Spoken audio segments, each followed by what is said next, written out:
सुख गोपाळांना प्राप्त करून द्यायचं होतं. पुढे जाऊन त्यांनी अति पाप केलं, आपल्या आई वडिलाला कैद केलं, अशा त्या दुष्टत्वानुसार ठार करायचं होतं. पुढे जाऊन द्वारकेत जाऊन तिथं राज्य करायचं होतं. त्याच वेळेला कौरव पांडवांमध्ये कलह निर्माण करून पांडवाच्या निमित्ताने कौरवांचं हनन करायचं होतं, त्यांचा नाश करायचा होता. पुढे जाऊन आपलंच कुळ, परंतु संत निंदा करू लागल्यामुळे, संतांची थट्टा करू लागल्यामुळे भगवंताने आपल्या परिवाराचा देखील कसलाच मोह धरला नाही, तो देखील विचार केला नाही, त्यांचा देखील नाश करायचा होता. असे बरेच काही कामात करायचे असल्यामुळे म्हणून महाराज म्हणतात कोणी बौद्ध करणे आहे.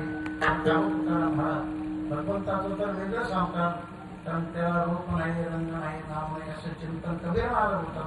रंग नाही, रूप नाही,